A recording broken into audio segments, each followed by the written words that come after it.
class 12th and I am discussing chapter first, that is electric charge and fields. Last lectures जो जून पर हुए थे students आपके, उसमें हमने इलेक्ट्रिक चार्ज डिस्कस किया था और उससे कुछ रिलेटेड न्यूमेरिकल्स किए थे। आई होप वो टॉपिक्स आपको समझ में आ गए होंगे। आज ये आपकी रिकॉर्डेड जो यूट्यूब पर क्लास है ये, इसमें हम इलेक्ट्रिक फील्ड के बारे में डिस्कस करेंगे। ठीक है स्टूडेंट्स, उसी चैप्टर का एक सेकेंड पोर्शन है, सेकेंड पार्ट है, दैट इज इलेक्ट्रिक फील्ड्स। इसके बारे में थोड़ा सा आपने 10th क्लास में भी पढ़ा हुआ है, तो उसी को आगे एनहांस करेंगे, उसी को आगे फर्दर डिटेल में पढ़ेंगे। What is electric field? Electric field,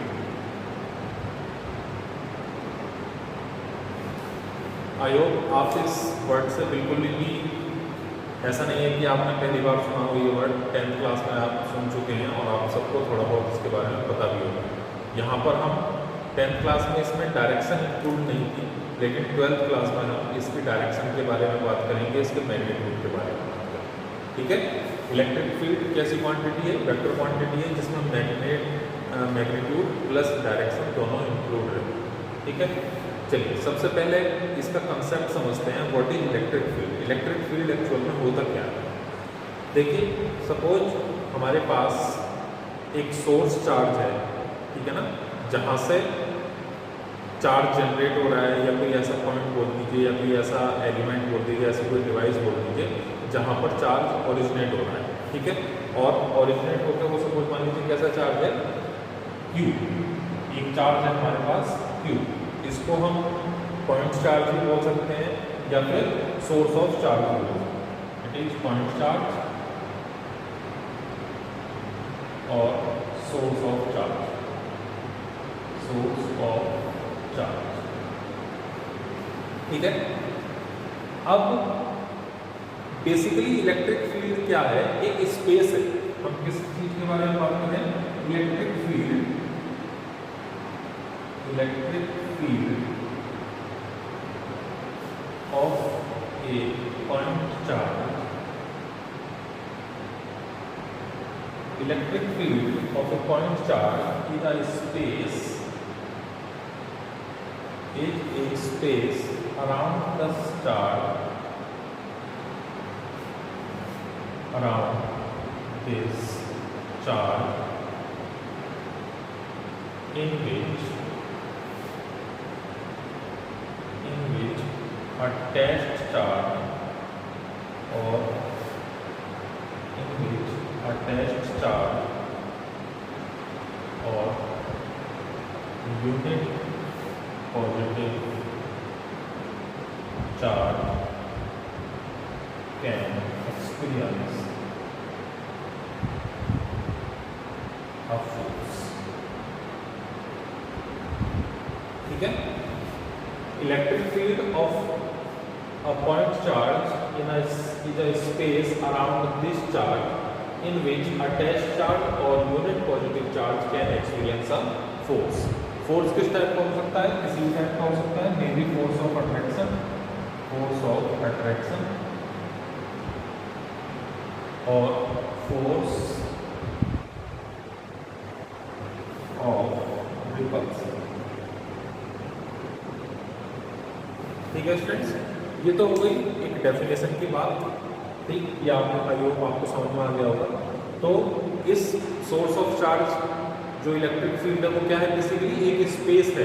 कैसा स्पेस है कि अगर हम उस स्पेस के अंदर या उस स्पेस के आसपास कोई यूनिट पॉजिटिव चार्ज या फिर कोई टेस्ट चार्ज लेकर आते हैं, तो वो टेस्ट चार्ज अपने ऊपर एक फोर्स एक्सपीरियंस करेगा। वो फोर्स कैसा हो सकता है? वो फोर्स या तो मे बी अट्रैक्टिव फोर्स हो सकता है या वो फोर्स रिपल्सिव फोर्स हो सकता है। ठीक है, दोबारा से सुनिए मैं क्या कहना चाह रहा हूँ। इलेक्ट्रिक फील्ड क्या है? एक ऐसा स्पेस है इस चार्ज के अराउंड कि अगर हम उस स्पेस के या इस चार्ज के आसपास कोई ऐसा पॉजिटिव चार्ज या कोई ऐसा टेस्ट चार्ज लेकर आ रहे हैं, तो वो अपने ऊपर एक फोर्स को एक्सपीरियंस करेगा। कैसा फोर्स होगा? या तो फोर्स ऑफ अट्रैक्शन या फिर फोर्स ऑफ रिपल्सन। ठीक है, इसको डायग्राम के थ्रू समझते हैं थोड़ा सा और डिटेल में।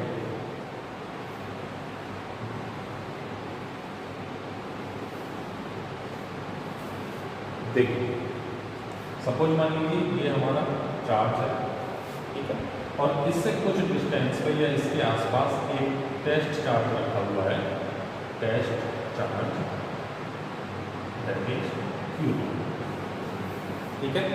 ये हमारा पॉइंट चार्ज और इसके आसपास में या इसके पास में एक हमारा टेस्ट चार्ज रखा हुआ है दैट इज Q, ठीक है। अब अगर ये मान लीजिए हमारा चार्ज पॉजिटिव है, ठीक है, और टेस्ट चार्ज हमेशा कैसा होता है, positive charge, test charge is always positive charge, और ये चार्ज अगर हमारा पॉजिटिव है तो इन दोनों में कैसा फोर्स लगेगा, इन दोनों में जो फोर्स लगेगा that is force of repulsion, force of repulsion, दोनों में कैसा फोर्स लगेगा, फोर्स ऑफ रिपल्सन। अब वो फोर्स ऑफ रिपल्सन की डायरेक्शन क्या होगी, रेडियली इनवर्ड या फिर रेडियली आउटवर्ड, ठीक है। ये चारों तरफ अपने एक फील्ड जनरेट करेगा,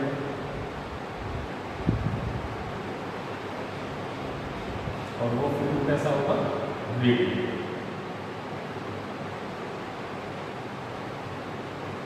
इसके आसपास चारों तरफ हर एक डायरेक्शन में कैसा फील्ड जनरेट कर रहा है, रेडियली, रेडियली एक फोर्स जनरेट कर रहा है, ठीक है। अब दोनों की नेचर क्या है, दोनों की नेचर कैसी है, पॉजिटिव है, तो यहाँ पर कौन सा फोर्स लगेगा, फोर्स ऑफ रिपल्सन, ठीक है। तो ये इसको दूर की तरफ भगाएगा, तो यानी कि जो फोर्स लगेगा वो लगेगा रेडियली आउटवर्ड, फोर्स कैसे लगेगा students, radially outward, radially outward, ठीक है। ये रेडियली इनवर्ड भी हो सकता है, रेडियली इनवर्ड कब होगा, जब ये चार्ज हमारा कैसा हो जाएगा, नेगेटिव चार्ज हो जाएगा। सपोज मान लीजिए ये चार्ज हमारा नेगेटिव है Q, और इसके आसपास एक फील्ड है,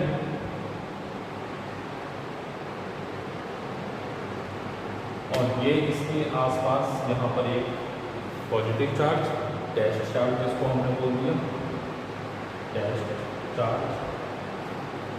अब ये क्या करेगा, इसको अपनी तरफ अट्रैक्ट करेगा, तो इन दोनों के बीच में जो फोर्स लगेगा that is force of attraction, तो यहाँ पर जो फोर्स लगेगा वो रेडियली इनवर्ड, ये कैसा फोर्स होगा, रेडियली इनवर्ड। ये पॉइंट क्लियर है स्टूडेंट्स।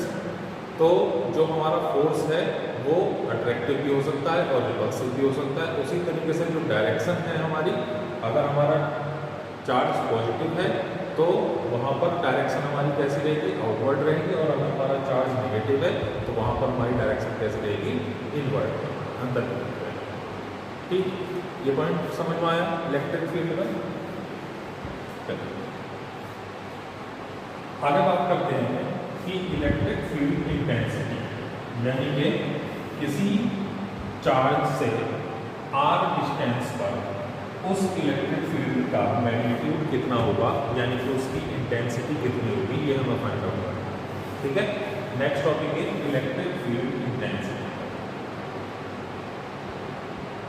Electric field intensity.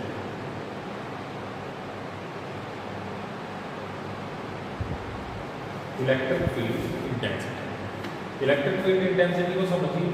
यहाँ पर सपोज मान लीजिए एक चार्ज रखा हुआ है Q, पॉजिटिव चार्ज, ठीक है, और इस चार्ज से r डिस्टेंस पर एक पॉइंट है P, इस चार्ज से r डिस्टेंस पर एक पॉइंट है P, जहाँ पर मुझे electric field intensity find out करनी है, ठीक है, इलेक्ट्रिक फील्ड इंटेंसिटी। तो हम किस तरीके से electric field intensity find out करेंगे। सपोज मान लीजिए यहाँ पर कोई चार्ज रखा हुआ है Q, टेस्ट चार्ज, ठीक है। इस टेस्ट चार्ज पर, या दूसरे शब्दों में कह सकते हैं कि ये जो चार्ज है पॉजिटिव चार्ज, इससे r डिस्टेंस पर मुझे electric field intensity find out करनी है, या फिर इस Q नोट पर जो कि r डिस्टेंस पर रखा हुआ है इस चार्ज है, इस पर मुझे इलेक्ट्रिक फील्ड की इंटेंसिटी फाइंड आउट करनी है, इलेक्ट्रिक फील्ड का मैग्नीट्यूड फाइंड आउट करना है कि इस चार्ज की वजह से इस पर कितना इलेक्ट्रिक फील्ड लगे, ठीक है। तो electric field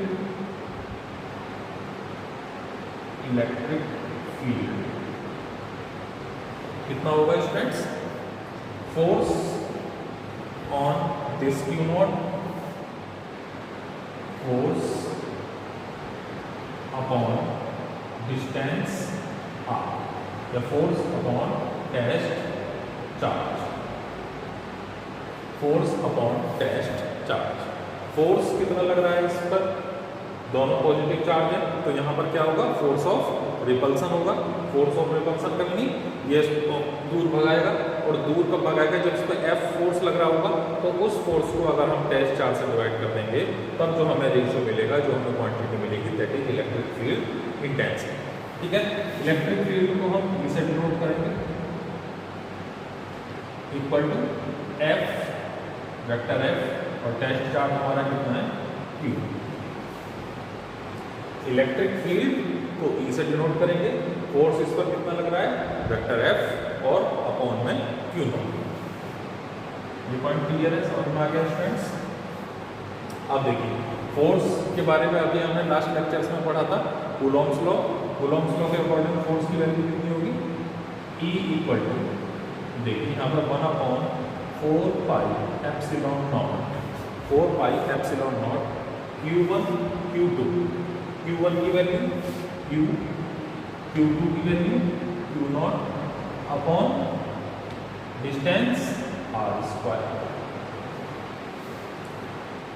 1/4 pi epsilon naught Q1 Q2 upon r square, यानी कि Q naught upon r square divide by test charge, that is Q, divide by test charge, that is Q not. यहां तक clear है? Q not से Q not cancel हो जाएगा, तो finally जो Q की वैल्यू हमारे पास आएगी, that is 1/4 pi epsilon not Q upon r square. This is the electric field intensity at point P, or we can say at charge, at test charge Q। ठीक है, ये point clear है students? अब suppose मान लीजिए इसी electric field intensity को हमें वेक्टर फॉर्म में लिखना है, जैसे कि हमने अभी लास्ट लेक्चर्स में किया था कि सपोज मान लीजिए हमारे पास कोई सिस्टम है, XY एक्सिस हमारी दी हुई है, और वहाँ पर दो चार्ज हैं, तब हमने जो कूलॉम्स लॉ फाइंड आउट किया था वो वेक्टर फॉर्म में किया था। अगर उसी तरीके से हमें ये इलेक्ट्रिक फील्ड इंटेंसिटी अगर वेक्टर की फॉर्म में लिखनी हो, तब इसको हम कैसे आइडेंटिफाई करेंगे या किस तरीके से लिखेंगे, क्या एक्सप्रेशन होना चाहिए, वो देख लीजिए एक बार।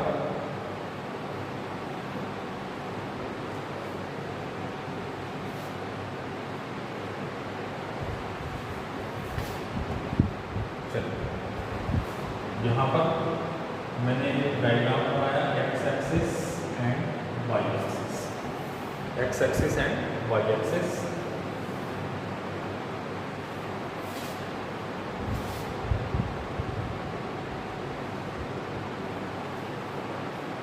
X axis and Y axis, ठीक है।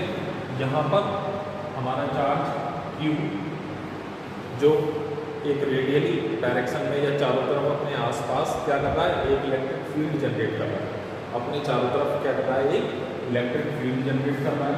और यहाँ पर जो टेस्ट चार्ज है Q naught, this is test charge, ठीक है। इस पर मुझे फील्ड फाइंड आउट करनी है, या इस पर मुझे इंटेंसिटी फाइंड आउट करनी है, ठीक है।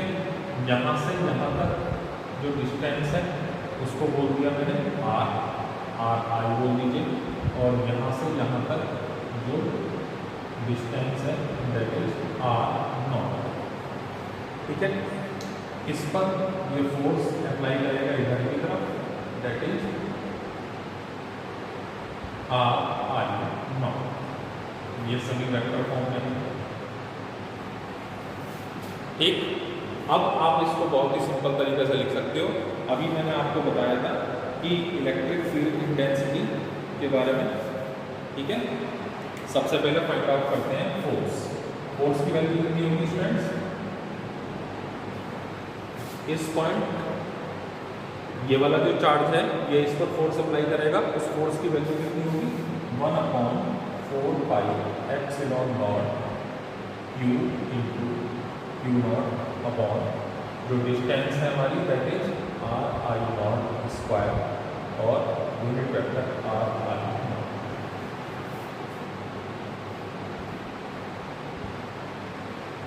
ठीक है, इसको थोड़ा और मॉडिफाई करके लिख सकते हैं 1/4πε0 Q into Q0 upon RI0 square और यूनिट वेक्टर को हम किस तरीके से लिखेंगे, अगर मैं इसी वेक्टर को इसके मैग्नीट्यूड से डिवाइड कर दूँ it means RI0 vector upon RI0। ठीक है, फाइनली क्या हो जाएगा 1/4πε0 Q into Q0 RI0 Q into RI।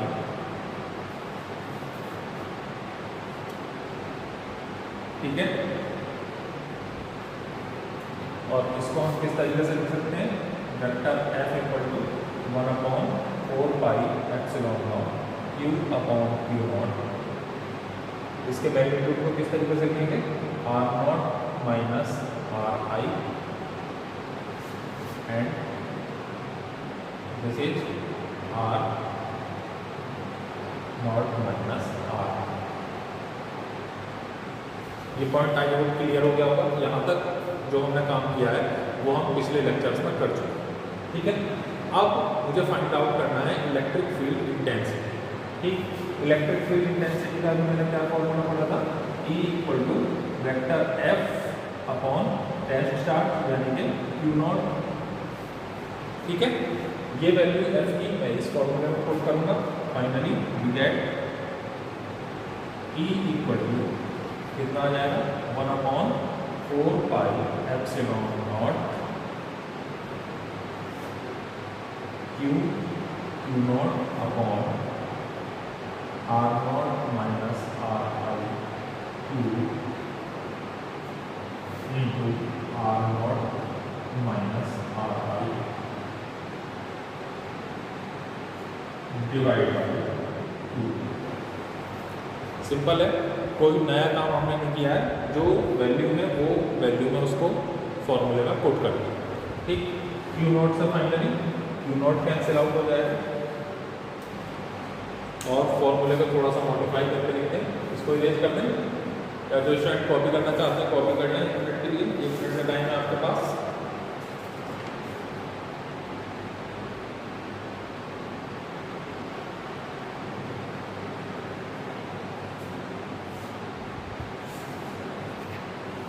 Copy कर लीजिए स्टूडेंट, उसके बाद इसको इरेज कर देंगे।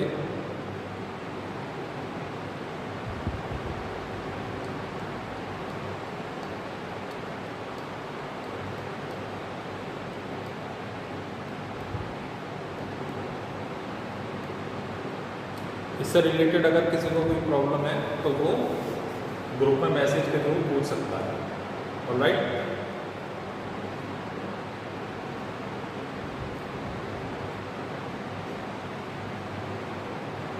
Q0 से यहाँ पर Q0 कैंसिल आउट हो गया। अब जो फाइनल रिजल्ट हमारे पास बचा है वो क्या होगा स्टूडेंट्स, देखिए फाइनल रिजल्ट इज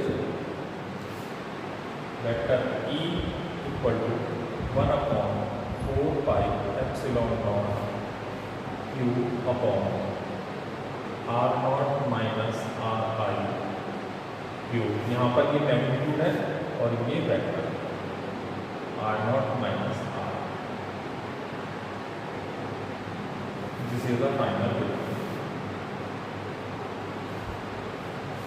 यहाँ पे अगर फील्ड इंटेंसिटी निकालनी है वेक्टर के फॉर्म में तो वो हम इस फॉर्मूले से कैलकुलेट कर सकते हैं। Done,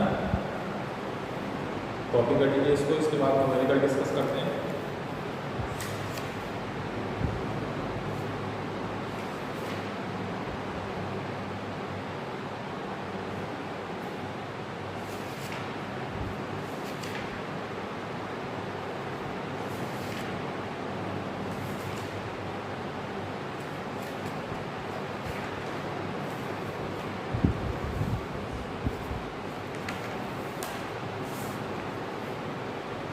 done everybody.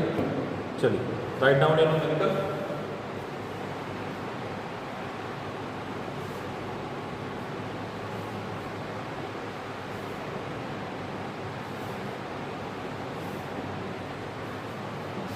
एक न्यूमेरिकल नोट करिए, बहुत simple. Calculate the electric field strength. Question number 1, calculate the electric field strength. Calculate the electric field strength which is required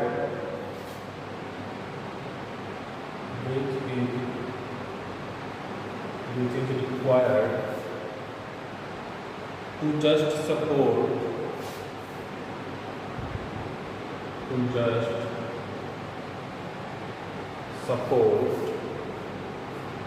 a water drop of mass, a water drop of mass 10 to the power minus 3 kg, 10 to the power minus 3 kg, and having a charge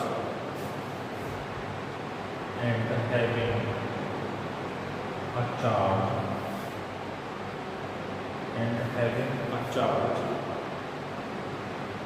1.6 into 10 to the power 1.6 into 10 to the power minus 9.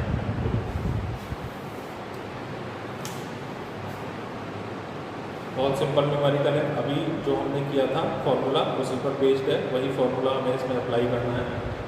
एक बार आप try करके देखिए।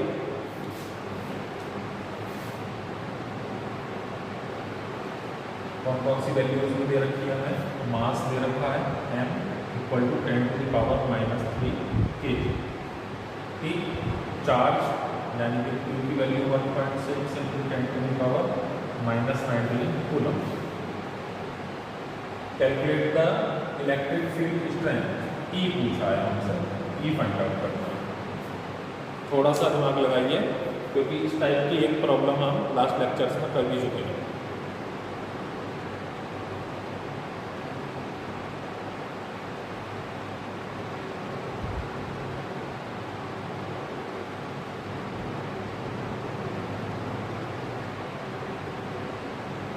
किस तरीके से करेंगे students इसको? एक वाटर ड्रॉपलेट है हमारे पास, ठीक है, water droplet which is required to just support a drop of mass. इसको हमें सपोर्ट प्रोवाइड करना है, ठीक है। तो ये जो नीचे की तरफ फोर्स लगेगा वो कौन सा होगा? इसके वेट के इक्वल यानी कि mg, और इसी के सपोर्ट देने के लिए एक ऊपर की तरफ फोर्स दैट इज F, ठीक है ना। तो यानी कि force on water droplet is equal to weight of the droplet।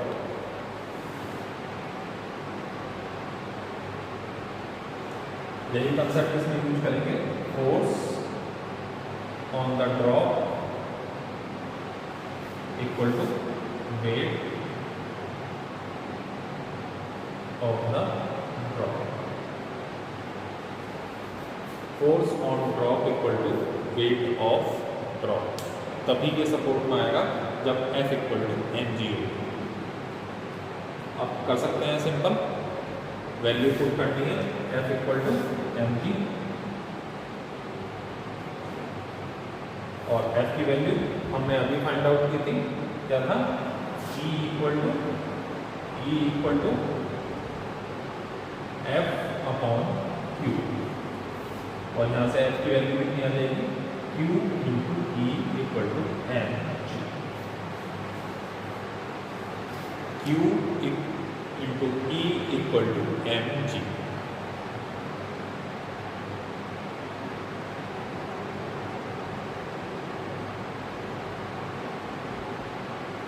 और फाइनली E कैलकुलेट कर सकते हैं यहाँ से mg अपॉन Q। अब सिंपल वैल्यू रखनी है। m की वैल्यू कितनी दे रखी है हमें?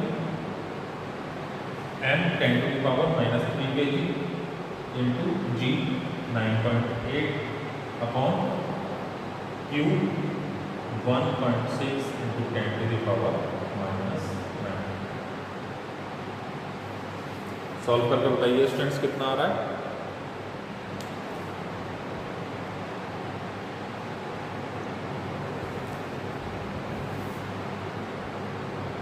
जो फाइनल आंसर है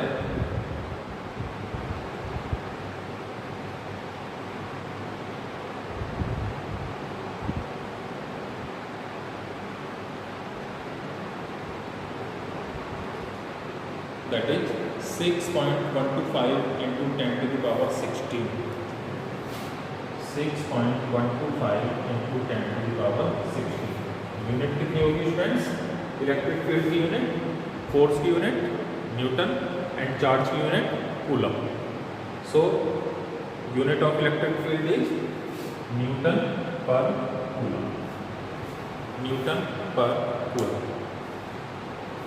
कॉपी कर लीजिए.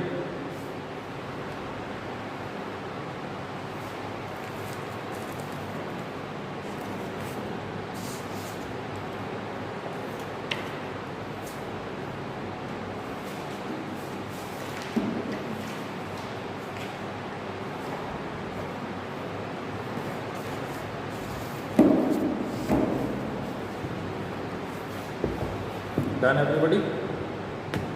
चलिए एक बार आप इस टॉपिक को रिवाइज करके देखिएगा. कहीं पर भी कोई क्वेरी आती है तो मैसेज के थ्रू पूछ सकते हैं. बाकी जो इसके बाद के टॉपिक्स हैं नेक्स्ट न्यूमेरिकल्स या जो टॉपिक्स हैं वो नेक्स्ट लेक्चर में डिस्कस करेंगे. Alright students, thank you, have a good day.